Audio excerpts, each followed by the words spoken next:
गुरु ब्रह्म महिमा अलेख शरण। नमस्कार दर्शक वृंद, आपण मानंकु आजिर राशिफल कार्यक्रम मु एस कुमार स्वागत जनाऊँगी। प्रतिदिन निजर राशिफल जानिबा पाई गुरुकृपा यूट्यूब चैनल को सब्सक्राइब करंतु और पाखरे थिबा बेल आइकन को प्रेस करी ऑल नोटिफिकेशन ऑन करी दियंतु, जहा फଳରେ आमे जेतेबेले वीडियो अपलोड करिवो प्रथमे आपण वीडियो देखि पारिबे। आमर यही वीडियो रे आपण संपूर्ण पंचांग सहित मेष ठारू मीन पर्यंत 12 गोटी राशिर राशिफल विषय रे जानि पारिबे। वीडियो को दयाकरी शेष पर्यंत देखंतु। वीडियोटी भल लागिथिले वीडियो को लाइक करंतु एवं आपणक प्रियजन पाखु शेयर करी जणांतु। एबे आसंतु जानिबा आज दिनर संपूर्ण पंचांग विषय। आज इंग्राजी 2026 मसीहा मई मास 4 तारिख सोमवार, दिल्ली स्वराब्द सन 1433 साल, स्वाधीन भारताब्द 79 वर्ष, महिमाद 199 वर्ष, उत्कल गजपति श्री श्री गजपति दिव्यसिंहदेव महाराजांकर 69 अंक, सौरस्व बैशाख मास 21 दिन, चांद्रमते ज्येष्ठ कृष्णपक्ष तृतीया तिथि, शेष रात्रि 3 घंटा 4 मिनिट पर्यंत। आजिर सूर्योदय विरजा क्षेत्र को 5 घंटा 14 मिनिट, मेष लग्न 2 दंड 43 लिता गते उदय। आजिर सूर्यास्त विरजा क्षेत्र को 6 घंटा 9 मिनिट, तुला लग्न 3 दंड 39 लिता गते अस्त। आज बिछा चंद्र 60 दंड, अनुराधा नक्षत्र दिवा 8 घंटा 19 मिनिट पर्यंत, एहा परे ज्येष्ठा नक्षत्र। आज जन्मित शिशुर बिछा राशि विप्रवर्ण देवगण, दिवा 8 घंटा 19 मिनिट गते दानवगण। आज मृत व्यक्तिर पुष्कर दोष नाही, निषिद्ध खाद्य। आज पोटल भोजन निषेध अटे। आजिर अमृत जोग प्रातरु दिवा 6 घंटा 54 मिनिट मध्य, दिवा 10 घंटा 2 मिनिट गते 12 घंटा 16 मिनिट मध्य, संध्या 6 घंटा 58 मिनिट गते रात्रि 9 घंटा 23 मिनिट मध्य एवं रात्रि 11 घंटा 45 मिनिट गते 2 घंटा 9 मिनिट मध्य। आजिर महेंद्र जोग दिवा 2 घंटा 50 मिनिट गते अपराह्न 4 घंटा 25 मिनिट मध्य। आजिर काल बेला प्रातः 6 घंटा 44 मिनिट गते दिवा 8 घंटा 18 मिनिट मध्य। आजिर बार बेला दिवा 2 घंटा 39 मिनिट गते अपराह्न 4 घंटा 13 मिनिट मध्य। आजिर काल रात्रि रात्रि 10 घंटा 21 मिनिट गते 11 घंटा 56 मिनिट मध्य। आजिर राहु काल सकाळ 7 घंटा 30 मिनिट ठारू पूर्वाह्न 9 घंटा मध्य। आजिर घात चंद्र नाही, दिवा 8 घंटा 19 मिनिट मध्य, मिथुन राशिर घात नक्षत्र, घात तिथि नाही, मिथुन राशिर घात बार। प्रिय बंधुगण, एबे आसंतु जानिबा मेष ठारू मीन पर्यंत 12 गोटी राशिर राशिफल विषय। राशिचक्रर प्रथम राशि मेष राशि। आज मेष राशि जन्मित व्यक्ति मानक सकाशे अष्टम स्थान रे चंद्र गोचर करुछंती, अशुभ फल मिलिब। अष्टम स्थान आयु स्थान और मारक स्थान। चंद्र एपरी एक ग्रह मृत्यु को मध्य मारी पारे। चंद्र अष्टम रे भ्रमण करुथिबा समय रे बहु दुर्घटना मध्य घटाई पारे, ताहा मानसिक हेउ किंबा शारीरिक। आज निजकु सतर्क न रहिले निज गोड़े निजे कुराड़ी मारिबा सदृश हेब। एणु मन को शांत रखंतु, आपणकर व्यवहार ठीक रखंतु। एबे आसंतु जानिबा राशिचक्रर द्वितीय राशि वृष राशि विषय। आज वृष राशि जन्मित व्यक्ति मानक सकाशे द्वादश रवि अशुभ और सप्तम चंद्र बाधा प्राप्त अछंती, अशुभ फल प्रदान करिबे। आज हठात कौनसी कारणरू आपणकर आय बंद होई जिवो। आपण जेते चेष्टा कले मध्य व्यवसाय को वृद्धि करि पारिबे नाही। कर्म क्षेत्र रे विशृंखला देखा देब। चाकरी करुथिबा व्यक्ति माने चाकरी रे ବହୁ ବାଧାବିଘ୍ନ ଦେଇ ଗତି କରିବେ। ତଳ କର୍ମଚାରୀମାନେ ଆପଣଙ୍କର ଗୁପ୍ତ ଶତ୍ରୁ ପାଲଟି ଯିବେ। ଏବେ ଆସନ୍ତୁ ଜାଣିବା ରାଶିଚକ୍ରର ତୃତୀୟ ରାଶି ମିଥୁନ ରାଶି ବିଷୟରେ। ଆଜି ମିଥୁନ ରାଶି ଜନ୍ମିତ ବ୍ୟକ୍ତିମାନଙ୍କ ସକାଶେ ଷଷ୍ଠ ଚନ୍ଦ୍ର ବାଧାପ୍ରାପ୍ତ ଅଛନ୍ତି। ଅଶୁଭ ଫଳ ମିଳିବ। ଘାତବାର ଅଶୁଭକୁ ବୃଦ୍ଧି କରାଇବ। ଆଜି ଆପଣଙ୍କର ପାରିବାରିକ କଳହ ହେବ। କର୍ମରେ ବିଫଳତା ଆପଣଙ୍କର ଜ୍ଞାତି ଶତ୍ରୁମାନଙ୍କ ଦ୍ୱାରା ହେବ। ପ୍ରତ୍ୟେକ ସ୍ଥାନରେ ଆପଣ ଅପମାନିତ ହେବେ। ବ୍ୟବସାୟରେ ଆପଣଙ୍କର ବହୁତ ହାନି ଘଟିବ।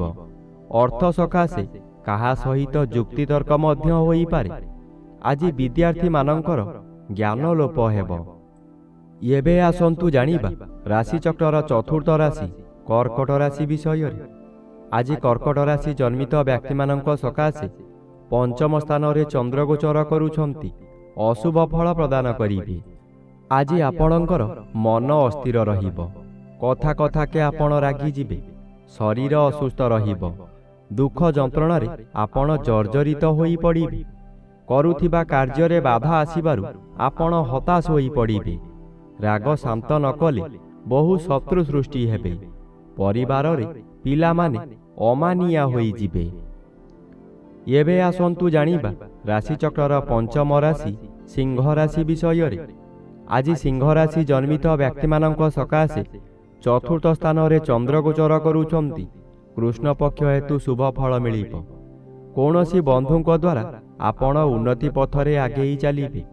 ହଠାତ୍ ଅର୍ଥ ବ୍ୟୟ ହେଲେ ମଧ୍ୟ କୌଣସିଠାରୁ ଅର୍ଥ ମିଳିଯିବ। ଆପଣ ଖୁସିରେ ରହିବେ। ମାନସିକ ଅଶାନ୍ତି ପରିବର୍ତ୍ତେ ମାନସିକ ଶାନ୍ତି ମିଳିବ। ଆଜି ହଠାତ୍ କୌଣସି ସ୍ଥାନରୁ ଶୁଭ ଖବର ପାଇ ବିଦେଶ ଯାତ୍ରା କରିପାରନ୍ତି। ମନରେ ଆନନ୍ଦ ଉତ୍ସାହ ଭରି ଉଠିବ। ଏବେ ଆସନ୍ତୁ ଜାଣିବା ରାଶିଚକ୍ରର ଷଷ୍ଠ ରାଶି କନ୍ୟା ରାଶି ବିଷୟରେ। ଆଜି କନ୍ୟା ରାଶି ଜନ୍ମିତ ବ୍ୟକ୍ତିମାନଙ୍କ ସକାଶେ ତୃତୀୟ ଚନ୍ଦ୍ର ବାଧାପ୍ରାପ୍ତ ଅଛନ୍ତି। ଅଶୁଭ ଫଳ ପ୍ରଦାନ କରିବେ। ଆଜି ହଠାତ୍ କେଉଁଠାରୁ ଦୁଃଖଦାୟକ ଖବର ପାଇ ବାଧ୍ୟ ହେବେ ଧନ ବ୍ୟୟ କରିବାକୁ। ମନୋବଳ କମିଯିବା କାରଣରୁ ସ୍ୱାସ୍ଥ୍ୟରେ ଅବନତି ଦେଖାଦେବ। ପରିବାର ମଧ୍ୟରେ କାହାରି ଶରୀର ଅସୁସ୍ଥ ରହିପାରେ। ଆଜି ଯେକୌଣସି କାର୍ଯ୍ୟ କରିବା ପୂର୍ବରୁ ନିଜକୁ ନିଜେ ବାଧା ଦେବେ। ସ୍ୱାମୀ ସ୍ତ୍ରୀ ହେଉ କିମ୍ବା ନିଜ ସହକର୍ମୀଙ୍କ ସହ ହେଉ କିଛି ଅପ୍ରୀତିକର ପରିସ୍ଥିତି ଉପୁଜିବ। ଏବେ ଆସନ୍ତୁ ଜାଣିବା ରାଶିଚକ୍ରର ସପ୍ତମ ରାଶି ତୁଳା ରାଶି ବିଷୟରେ। ଆଜି ତୁଳା ରାଶି ଜନ୍ମିତ ବ୍ୟକ୍ତିମାନଙ୍କ ସକାଶେ ଦ୍ୱିତୀୟ ସ୍ଥାନରେ ଚନ୍ଦ୍ରଗୋଚର କରୁଛନ୍ତି। ଅଶୁଭ ଫଳ ପ୍ରଦାନ କରିବେ। ଆଜି ଆପଣଙ୍କର କାର୍ଯ୍ୟକୁ ବନ୍ଧୁମାନେ ସମାଲୋଚନା କରିବେ। ଦ୍ୱିତୀୟ ଗୃହ ଧନ ଗୃହ ଓ ପରିବାର ଗୃହ ହୋଇଥିବାରୁ ଆପଣଙ୍କର ନିଜ ଲୋକମାନେ ଶତ୍ରୁତା କରିବେ। ବହୁ ଅର୍ଥ ବ୍ୟୟ କରାଇ ଆପଣଙ୍କୁ ବର୍ବାଦ କରାଇଦେବେ। ଆପଣ ହତୋତ୍ସାହ ହୋଇପଡ଼ିବେ। ଆଜି ବେଳକୁ ବେଳ ଆପଣଙ୍କର ଶରୀର ଅସୁସ୍ଥ ହୋଇପଡ଼ିବ। ଏବେ ଆସନ୍ତୁ ଜାଣିବା ରାଶିଚକ୍ରର ଅଷ୍ଟମ ରାଶି ବିଛା ରାଶି ବିଷୟରେ। ଆଜି ବିଛା ରାଶି ଜନ୍ମିତ ବ୍ୟକ୍ତିମାନଙ୍କ ସକାଶେ ଶ୍ରୀଚନ୍ଦ୍ର ଭୋଗ ହେଉଥିବାରୁ ଓ ଅନ୍ୟ ଗ୍ରହ ଦ୍ୱାରା ବାଧା ପାଉଥିବାରୁ କେତେକାଂଶରେ ଅଶୁଭ ଫଳମାନ ମିଳିବ। ଆଜି ଆପଣଙ୍କର ମାନସିକ ସ୍ଥିତି ବିଗିଡ଼ିଯିବ। ଚନ୍ଦ୍ର ମନକାରକ ଗ୍ରହ ହୋଇଥିବାରୁ ମନରେ ସନ୍ଦେହଜାତ ହେବ। ରାତ୍ରି ଅନିଦ୍ରା ରହି ପ୍ରତିଶୋଧ ନିଆଁରେ ଜଳିବେ। ଚୋରି ଡକାୟତି ମଧ୍ୟ ହୋଇପାରେ। ଆଜି ଆପଣ ଉପବାସରେ ରହିବେ। ପାଖରେ ଖାଦ୍ୟ ଥାଇ ମଧ୍ୟ ଖାଇପାରିବେ ନାହିଁ। ଏବେ ଆସନ୍ତୁ ଜାଣିବା ରାଶିଚକ୍ରର ନବମ ରାଶି ଧନୁ ରାଶି ବିଷୟରେ। ଆଜି ଧନୁ ରାଶି ଜନ୍ମିତ ବ୍ୟକ୍ତିମାନଙ୍କ ସକାଶେ ଦ୍ୱାଦଶ ସ୍ଥାନରେ ଚନ୍ଦ୍ରଗୋଚର କରୁଛନ୍ତି। କୃଷ୍ଣ ପକ୍ଷରେ ଦ୍ୱାଦଶ ଚନ୍ଦ୍ର ଶୁଭ ଫଳ ଦିଅନ୍ତି। ଆଜି ଆପଣଙ୍କ ପରିବାର ମଧ୍ୟରେ ଶାନ୍ତି ଆସିବ। ସ୍ୱାମୀ ସ୍ତ୍ରୀ ମଧ୍ୟରେ ପୂର୍ବରୁ ଥିବା ମାନ ମନାନ୍ତର ଆପୋଷ ବୁଝାମଣାରେ ତୁଟିଯିବ। ଦ୍ୱାଦଶ ଚନ୍ଦ୍ର ବିଦେଶ ଯାତ୍ରା କରାଇପାରେ, କିନ୍ତୁ କୃଷ୍ଣ ପକ୍ଷରେ ଗଲେ ଶୁଭ ଫଳ ନିଶ୍ଚୟ ମିଳିବ।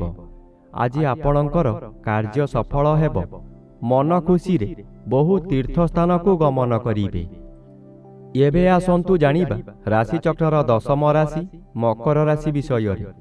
ଆଜି ମକର ରାଶି ଜନ୍ମିତ ବ୍ୟକ୍ତିମାନଙ୍କ ସକାଶେ ଏକାଦଶ ସ୍ଥାନରେ ଚନ୍ଦ୍ରଗୋଚର କରୁଛନ୍ତି। ଏକାଦଶ ଚନ୍ଦ୍ର ବଳଶାଳୀ ଚନ୍ଦ୍ର। ଆଜି ଆପଣଙ୍କୁ ଅଚାନକ ଶୁଭ ଖବର ମିଳିବ। ବ୍ୟବସାୟୀମାନେ ଏହି ସମୟରେ ଆଶାଠାରୁ ଅଧିକ ଲାଭବାନ ହେବେ। ପୂର୍ବରୁ ଯେଉଁ କାର୍ଯ୍ୟ ସକାଶେ ଆପଣ ଅପେକ୍ଷା କରି ହତାଶ ହୋଇଥିଲେ, ସେ କାର୍ଯ୍ୟ ଆଜି ପୂରଣ ହୋଇଯିବ।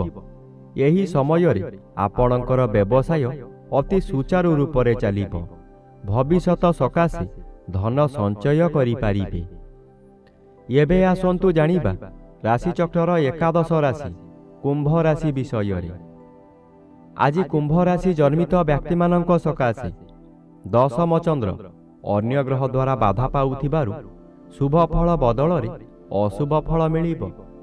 ଆଜି ଆପଣ ଆପଣଙ୍କର କର୍ମକ୍ଷେତ୍ରରେ ଅପଯଶ ଓ ଅପମାନ ପାଇବେ। ଦୁର୍ନାମ ଆପଣଙ୍କର ପିଛା ଛାଡ଼ିବ ନାହିଁ। ସଫଳତା ପାଉଥିବା କାର୍ଯ୍ୟରୁ ବିଫଳତା ମିଳିବ। ଆଜି ଆପଣଙ୍କର ଇଚ୍ଛା ପୂରଣ ହେବ ନାହିଁ। ଆପଣ ଯାହା ସହଜ ବୋଲି ଭାବୁଥିଲେ ତାହା ବହୁ କଷ୍ଟକର ହେବ। ଏହି ସମୟରେ ସତର୍କ ଭାବେ କାମ କରିବା ଓ ଧୈର୍ଯ୍ୟ ରଖିବା ଆବଶ୍ୟକ। ଏବେ ଆସନ୍ତୁ ଜାଣିବା ରାଶିଚକ୍ରର ଦ୍ୱାଦଶ ବା ଶେଷ ରାଶି ମୀନ ରାଶି ବିଷୟରେ। ଆଜି ମୀନ ରାଶି ଜନ୍ମିତ ବ୍ୟକ୍ତିମାନଙ୍କ ସକାଶେ ନବମ ସ୍ଥାନରେ ଚନ୍ଦ୍ର ଗୋଚର କରୁଥିବାରୁ ଅଶୁଭ ଫଳ ପ୍ରଦାନ କରିବେ। ଆଜି ଆପଣ ଶୁଭ କର୍ମରେ ଯୋଗଦାନ କରି ବହୁ ଅର୍ଥ ବ୍ୟୟ କରିବେ, କିନ୍ତୁ କାହାରି ପାଖରୁ ପ୍ରଶଂସା ଟିକିଏ ମିଳିବ ନାହିଁ। ଶେଷରେ ଲୋକ ହସା ହେବେ। ଆପଣଙ୍କୁ ଲୋକମାନେ ପରିହାସ କରିବେ। ଆପଣଙ୍କର ଅସ୍ଥିରତା ପ୍ରକାଶ ପାଇବ। ଆପଣ କ୍ଷୋଭ ପ୍ରକାଶ କରିବେ। ମନରେ ଦୁର୍ବଳତା ପ୍ରକାଶ ପାଇବ। ଏହି ସମୟରେ ଧୈର୍ଯ୍ୟ ଧରିବା ଓ ଅତି ଆଶା ନ ରଖିବା ଉଚିତ।